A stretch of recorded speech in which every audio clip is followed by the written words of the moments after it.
But before we dive into the disturbing tales of the night, let me ask you, do you have the courage to stay until the end?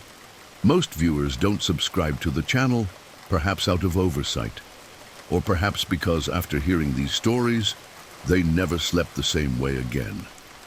If you think you can handle it, click subscribe now. I live on the South Island of New Zealand, in a quiet place surrounded by mountains. I grew up among trails, icy rivers, and nights so silent they feel like they swallow you whole. It might sound, but New Zealand is a paradise, and not just because of the scenery, it's safe. Nothing here tries to kill you, unlike neighbouring Australia. That's why camping here has always been commonplace for me.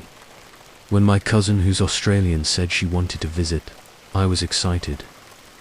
We only knew each other through photos and social media. The last time we'd seen each other, we were kids. She arrived one summer morning. After a night at my house, we set off on an improvised hiking trip. The idea was to visit Mount Cook, but it was raining heavily there. So we drove further south, looking for a dry place where we could set up camp for free. We found a quiet spot near a river, not a soul around. No sign of movement, not even animals. It was the kind of place where you expect absolute peace. We set up the tent, made a small fire, cooked something simple, and spent hours talking under a crystal clear sky. The vibe was good, familiar, you know, even though it was the first time we were really interacting. At the end of the night, we went into the tent. I only had one set of thermal underwear, so we shared the same sleeping bag. No big deal. Just uncomfortable enough to remind you that you're in the bush. We talked a little more until sleep took over. At some point in the early morning, I woke up, but not really. I was inside a dream, except it felt ... real. In the darkness of the tent, I looked to the side. My cousin was there, but her body was moving in a strange way. The faint light that came through the canvas painted everything in black and white, and that's when I saw it. A black liquid was gushing from her throat. She was coughing, choking, her eyes wide. Her head was shaking from side to side as if she were in shock. The blood was coming out like a jet, soaking the sleeping bag, splashing on my arms, on the ground, on everything. It was as if something had torn her throat open from the inside out. I was screaming, but no sound came out. I crawled backwards, leaning against the tent canvas, paralyzed. Everything reeked of iron and fear. I woke up with a start, sweating, heart racing. Everything still dark. My cousin was sleeping normally, breathing peacefully. Nothing had happened. I forced myself to go back to sleep, but my sleep was broken, restless, uneasy. In the morning, drinking coffee outside the tent, I told her about the dream. She laughed nervously. Jesus, what a horrible nightmare, ... It was so real, I saw everything. The blood, the open throat, the way you were shaking. She got a little more serious, but tried to break the tension. Well, at least it was just a dream, right? I went to the tent to get one of the backpacks. That's when I opened the tent door and saw it. The tent door was still half open when I froze. There was something there, on the ground, right next to the canvas. It shouldn't have been there. It wasn't there when we went to sleep. It was ... a cat. A dead cat, lying stretched out on its side. Small, black and white. But what took my breath away wasn't the fact that it was there. It was the way it was. The throat ... completely open, cut, torn. But not like an animal attack. It didn't look chewed. It looked ... deliberate, too clean, too cruel. The dried blood around the cut was dark, almost black. And the body was strange, as if it had been placed there carefully, not thrown. I called my cousin in a whisper. She came with a calm expression until she saw it, and then, ... she paled. Was this here yesterday? No? Are you sure? I set up the tent. We cooked out here. We were here for hours. I would have seen it. We were silent. The same kind of silence that comes before something bad happens. The memory of the dream hit me again. The blood, the open throat, the slow death. Now, out there, everything was repeating itself. She looked at me. Your dream, ... I know. Is this a coincidence? I didn't answer, because it didn't seem like a coincidence. It was like something had heard what I saw, like it had left a response. We didn't hear any noises during the night. No footsteps, no animal cries. The cat was there without a trace. The New Zealand forest is silent by nature. But at that moment, the silence seemed ... conscious, like something was watching our reaction. We packed our bags in half an hour. We left everything. We didn't even have coffee. In the car, she asked, "Do you think it was a warning?" I answered what I thought, as honestly as I could. I think it was a reminder. They say New Zealand has no predators, but not everything that kills leaves footprints. My name is Chris. When this happened, I was 16. During school vacations, my grandfather Rob used to take me camping. He said it was our manly tradition, getting me away from screens and teaching me how to survive far from everything. I didn't always enjoy it, but over time, I learned to respect those trips. Old Rob knew every trail, every hidden corner of the Australian outback, as if it were his own backyard. That year, he decided to take us to a place called King's Junction. I'd never heard of it. He just said, "Isolated. Beautiful. It's about 9 hours from civilization. You're gonna love it." That was it. No signal, no reception, no other human beings around. At first, it seemed like just another tiring trip. Dry heat, endless dirt road, mosquitoes the size of bees. But Rob was excited, and that made me feel a little safer. He wasn't easily impressed by anything. We arrived in the late afternoon. The place was actually beautiful, a clearing among trees. A shallow river running down below, all with that suffocating silence of a forgotten place. Rob parked the Land Rover Defender as if he owned the land and said, "Here, we sleep under the open sky." We set up the tents in a few minutes. He lit a small fire and opened 2 cans of canned beans. We had dinner. He told the same stories as always. Sometimes he lied just to see if I believed him. That night seemed ordinary, peaceful. The next morning, we grabbed the shotguns and went exploring. He wanted to hunt some wild birds to practice aiming. I wasn't excited, but I followed. We walked for about 2 hours. It was on the way back that things started to go off the rails. When we got back to the campsite, both tents were ... strange. Mine was kind of dragged, tilted to the side, as if someone had pulled it by the stakes. His was completely overturned, with the zipper open and part of the sleeping bag sticking out. Rob's backpack was lying on the ground, with some things scattered around. At the time, I thought of an animal, but there were no footprints, no droppings, nothing. Rob looked at everything for a few seconds, then let out a forced laugh. "Well, looks like someone didn't like the decoration." I tried to laugh too, but it didn't sit right. Rob didn't seem as calm as he was trying to pretend. "We've camped in worse places than this," he said, half to me, half to himself. "But it wouldn't hurt to sleep with the knife closer tonight." We rebuilt the campsite. He dozed off early, but I couldn't. It was around 1:30 in the morning. His portable radio was still playing that scratchy jazz, that he loved so much. Rob was snoring heavily next to me, and I started to feel like someone was there. First, it was just that bizarre feeling, you know, like the air had stopped, like the dark was looking back.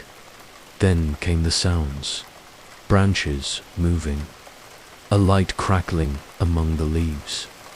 I got up and turned to the forest. I grabbed the flashlight, aimed at nothing, but then I heard it, a voice. Chris. My spine froze. It was my grandfather's voice, low, slurred, but it was his voice. The problem, he was still snoring next to me. My grandfather was still snoring, but that voice had been his, or something very good at imitating. Chris, ... double quotes, again. Further away now. It came from inside the woods, on the other side of the river. I knew what I'd heard. It had the same low, kind of hoarse tone that he used when he was tired, except there was something in the intonation, a slurring, a lack of intention, as if the voice had been pushed out of the throat of someone who didn't know what they were saying.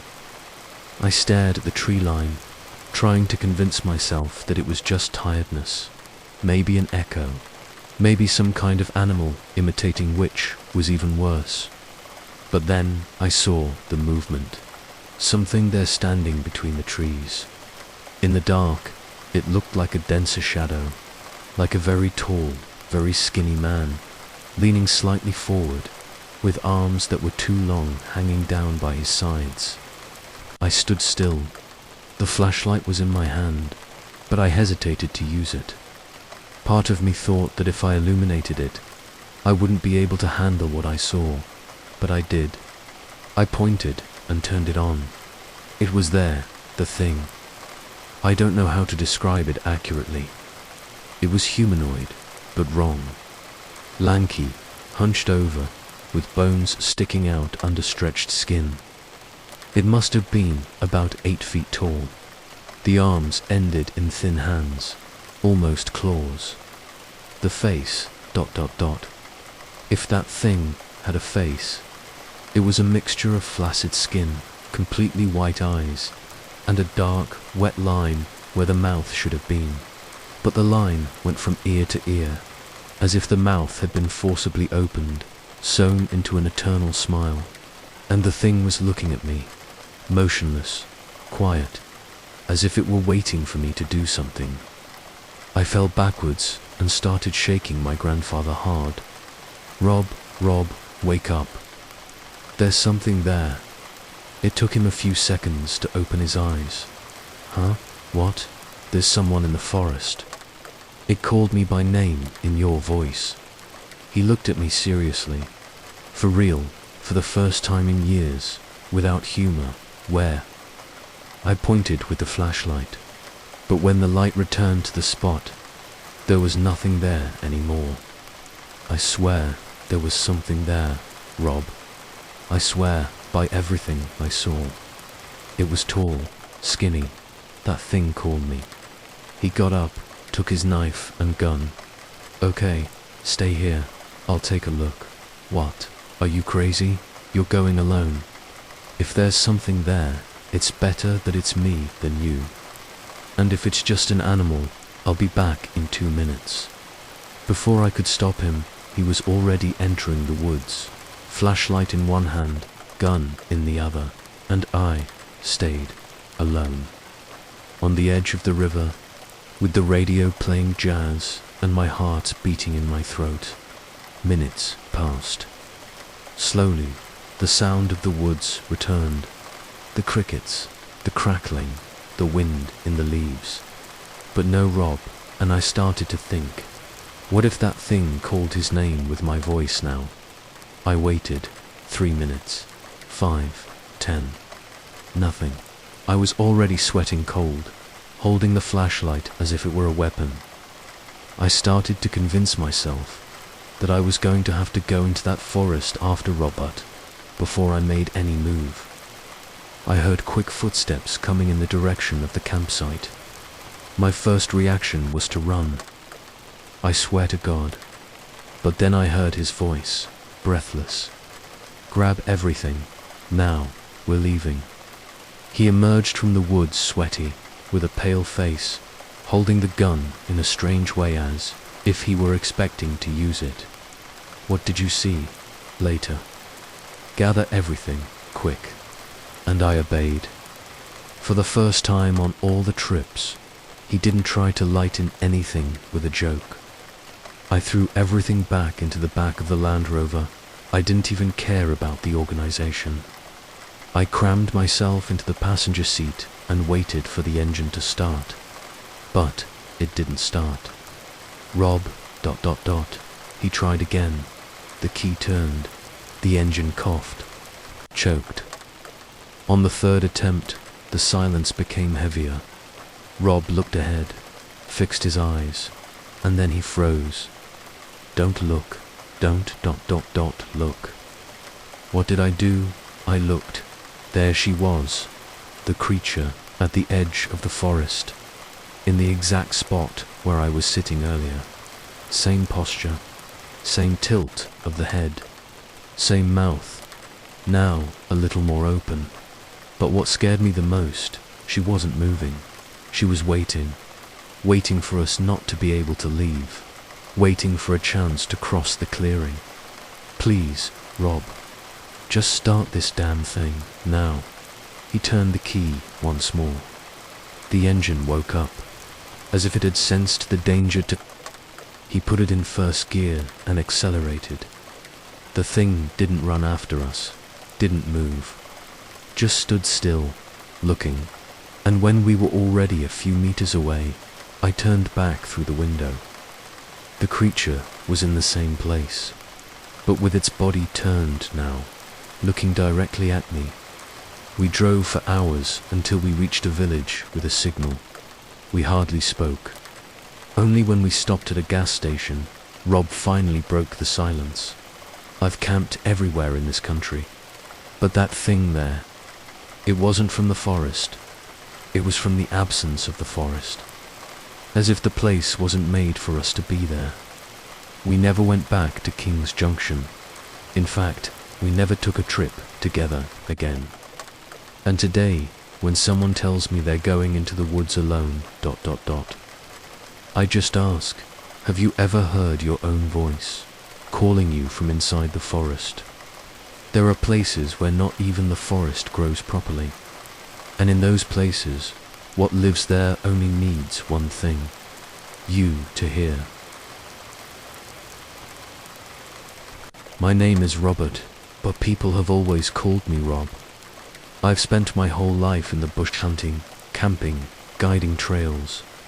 The kind of life that teaches you to separate the sound of an animal from the sound of trouble. I've never been a man to get scared easily, and that's why it still bothers me to tell what happened that night. It was just any Friday in Queensland. I had left work early, grabbed my camping kit that I always kept in the trunk, and headed out to the bush. Nothing planned. I just wanted to get away from people for a few days. I chose one of my old spots in a clearing near a dry creek. A quiet place with good ground and enough shade. It was hot, so I left the tent in the truck and decided to sleep under the stars, as I always did. I lit the stove, made some tea, ate slowly. The sky was clear and the bush ... Too quiet, and that's when it started. First, I heard footsteps, fast footsteps, moving around the campsite rhythmically. But the strange thing was that there seemed to be several at the same time, as if someone or several someones were surrounding me, running in circles. I got up slowly. I grabbed my handheld flashlight. It was one of those old ones that doesn't shine much, but does the trick. I shone it in the direction of the noise. Nothing, but the footsteps didn't stop. They moved away and came back. I started thinking about dingoes, or some bush creature testing territory. I've had encounters with snakes, wild boars, and even a raging bull once, but this was different. It had intention. And then I saw it. Between the trees, a shadow moved. I blinked. I aimed the flashlight more firmly. It was a dog, black eyes shining, motionless, looking straight at me. I wasn't scared. I just thought it was strange that it was there, alone. No sound, no breathing, only ... The dog stood up, slowly, as if its bones were cracking. It stood up on its hind legs. And I'm not talking about leaning against a tree. It simply rose. Its body became too long. Its front paws looked like arms. Its chest sunken, its legs bent in a way that shouldn't have been possible, and the eyes white completely. The mouth was wide, cutting the snout at a crooked angle to open. A strand of drool dripped as if the animal was ... smiling. I stood there, frozen, I don't know for how long.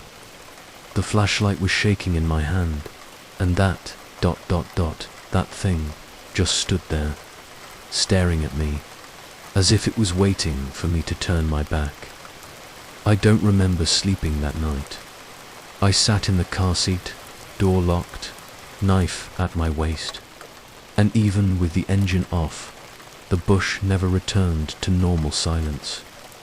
It was as if it was still there, just further away, waiting again. If there's one thing I've learned after all these years in the bush, it's this: what seems natural ... isn't always. And if a dog stands up in front of you ... don't wait to see what it wants. I've always camped alone. I'm used to the sound of the bush at night, the crickets, the wind cutting through the branches, the rustling of some small animal. It's part of it. You can't expect absolute silence when you sleep in the lap of the forest. But that night ... the sound came from all sides at once, and it wasn't natural. It was a dry autumn Friday, and I was camped at a little-known spot north of Queensland. One of those places you can only get to with four-wheel drive and the luck of Google Earth. I set up a simple camp, tarp, sleeping pad, a small fire, and my old flashlight. I planned to spend 2 days fishing and disconnecting. The late afternoon was peaceful. I made a strong coffee, prepared dinner, wrote a little in my notebook. Everything was fine till night fell completely. That's when the silence started to change. About an hour after the fire went out, I started hearing footsteps. At first, I thought they were just raccoons or possums prowling for my food. It happens all the time. But the sound wasn't coming from one side only. It was as if something or several things were moving in a circle around me. Light, fast feet, scratching the dry earth. Coming from behind, from the front, from the side, all at the same time. I sat still, motionless, my heart pounding in my chest. The darkness seemed denser than usual. I grabbed my flashlight, turned it on, nothing. A weak beam illuminating the immediate bush. No eyes reflecting back. No sound, just the crickets starting again, as if they hadn't noticed anything. But as soon as I turned off the flashlight, the footsteps returned, faster, more confident, as if they were waiting for the dark.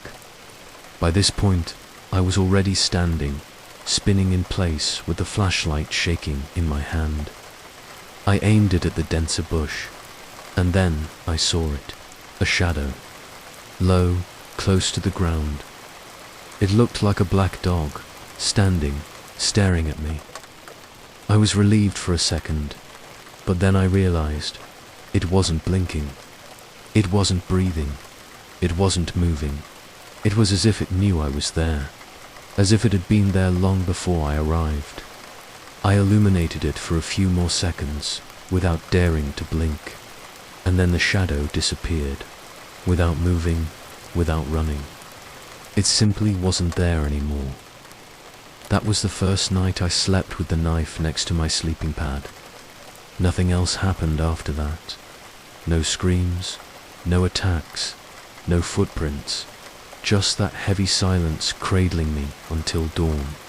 But even today, whenever I go camping, I wonder if I was the one who heard something that night, or if it was something that wanted to be heard. Sometimes the bush seems quiet, but it's just waiting for you to lower your flashlight.